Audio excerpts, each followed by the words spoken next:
protection. The learning objectives include: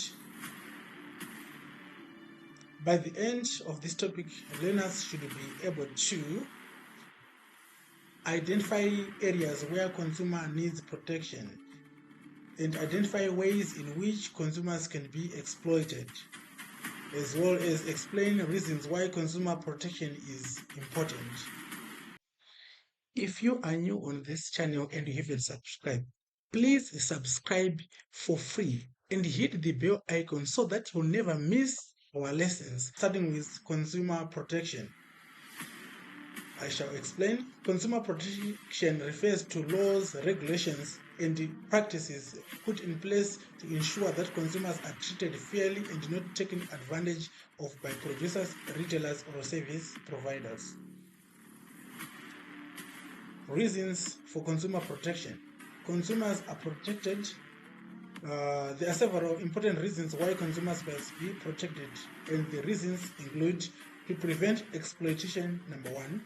Then number two, that is prevent protection. Some sellers may take advantage of consumers by charging unfair prices, selling poor quality or unsafe products, or using misleading advertising. Then number two, to promote fair trade. That is, consumer protection ensures businesses follow fair practices and compete honestly in the market. Number three, to ensure health and safety. Let me explain this. That is, protection is needed from harmful or dangerous goods like expired foods or unsafe electrical items. Number four, to build consumer confidence. Let me explain. When consumers know they are protected, they feel safer to buy and spend, which helps the economy to grow.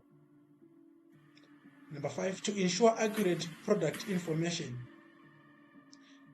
Consumers should get truthful information about products to make informed decisions, e.g., expiry dates, ingredients, and side effects. Number six, to protect vulnerable groups. Some consumers, such as elderly or children, may be more easily misled and need extra protection. Areas where consumers need protection. Consumers need protection in the following areas. Number one, area description.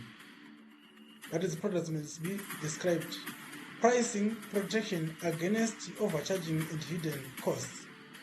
Then product quality. Ensuring goods are safe, durable, and meet advertised standards.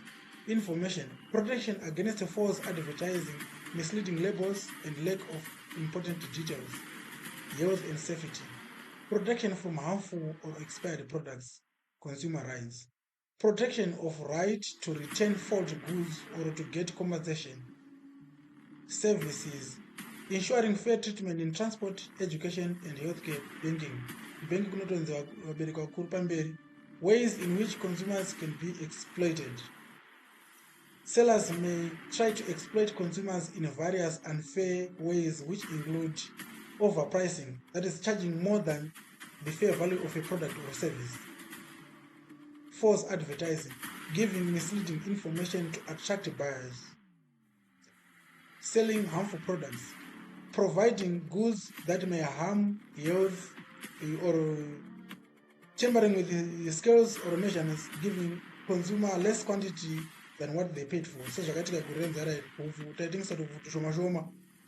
poor after sales service, that is, refusing to repair or default products. Hoarding, withholding goods to create artificial shortages or raise prices. Unfair credit terms, charging very high interest or hiding extra charges in installment plans. Summary. Importance of consumer protection. Consumer protection helps, number one, to prevent fraud or abuse. Number two, promote justice and fairness in the market. Number three, build trust between buyers and sellers. Number four, improve the overall quality of goods and services. Subscribe to our YouTube channel for more, or visit our website mugombionlineschool.com and enroll for a full course. Thank you.